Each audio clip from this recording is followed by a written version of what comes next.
depressed, frustrated, sad, confused. You want answer. Let's talk. Give me a message sa page ko sa Philippine Dating Coach and you can have one-on-one coaching with Coach Baze, your dating coach. Just please subscribe to my channel and hit the bell button. Narito na naman tayo sa isang kakilakilabot na lesson na matututunan nyo na naman. Kaya dapat lagi kayong nanunood sa akin para laging current yung nakikita nyo. No? So, dumadalas na rin ang pag-upload ko ngayon sa Philippine Dating Coach kahit medyo busy. Sobrang busy pero try natin ng dalasan pa. Kasi laging current yan eh. Laging present ako eh. Kung ano yung na-experience ko with my current situation sa mga clients ko tsaka sa mga subscribers ko, yun din yung pinopost ko na hindi naman pinopost yung kwento nila. Pinopost ko lang yung mga natututunan ko along the way. So alam mo ba na merong isang main reason kung bakit kahit gaano pa siya kalamig sa ngayon, mataas pa rin ang chance na bumalik siya. Siyempre, hindi lang naman kasi yan tungkol sa namimiss ka niya. Hindi rin naman dahil sa puro selos lang naman. Actually, meron pang mas depth o mas malalim na rason. Pero I will definitely tell you why. So the real reason is what we call emotional imprint. Kasi hindi nawawala ang emotional imprint kahit mag-break pa. Let me explain to you kung ano yon. Ang emotional imprint ay parang isang naiwang emotional mark. Hindi yan makukuha sa ibang tao. Lahat ng ex may moment na ganyan at iniisip nila yon dahil doon sa tinatawag nating emotional mark na yon, laging merong comeback window sa part na yon. So to explain it to you furtherly, ano ba yung emotional mark na yan? Siguro para mas maintindihan mo na lang, ibig ko lang sabihin ay peklat. Para siyang peklat na babakat habang panahon at habang buhay. At kaya yung emotional imprint na yan, nagiging comeback window yan at hindi nila kayang i-replace ang emotional imprint ng basta-basta.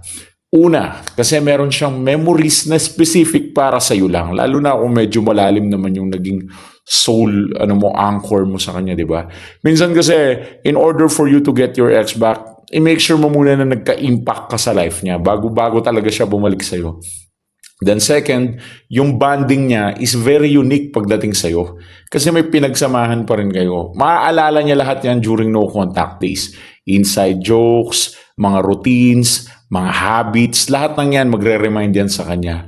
Tapos yung emotional safety na nararamdaman niya kahit papaano na naggaling sa'yo at yung mga na-feel niya na yun ay hindi niya rin basta-basta malilimutan.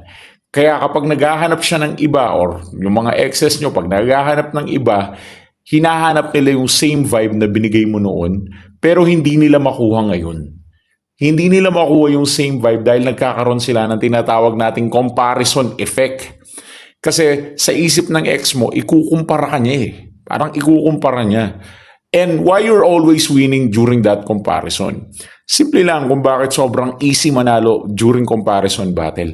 Kasi during comparison battle, hindi yung pagkukumpara kung sino mas mabait sa inyo, sino mas maraming pera sa inyo, sino mas pogi sa inyo, sino mas maganda sa inyo. Hindi yun yung comparison na laging kinukumpara ng ex mo. Ang comparison na kinukumpara niya dun sa bago niya is yung vibe, yung feeling na kasama niya to.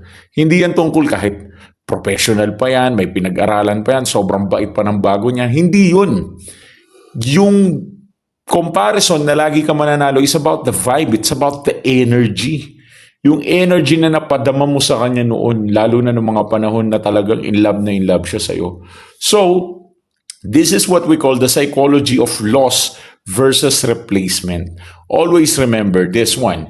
Breakups create temporary freedom. Pero, nag-e-end up din ng breakups sa emptiness, sa mga dumper.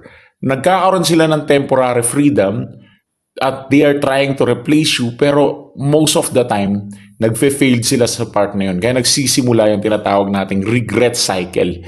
Kaya pag may contrast sila na ginagawa, like ikaw versus ibang tao, doon mas lumalabas yung high value mo. Kaya kadalasan, bumabalik sila kapag kumalma na sila, hindi na sila galit, may nakita silang difference sa'yo. So, kung gusto mong i-activate ang comeback switch niya, huwag kang maging needy, mag-improve ka, actually maganda to. Play the victim card. Kapag bigla nilang naramdaman na hindi mo na sila kailangan, dun sila bumabalik actually. If they will return, right? Like that, parang ganun siya nag-work. Pero kung gusto mo ng full instruction how to get your ex back, you can give us a message naman sa Philippine Dating Coach. Sige, tulungan kita how to do that one. Thanks for watching.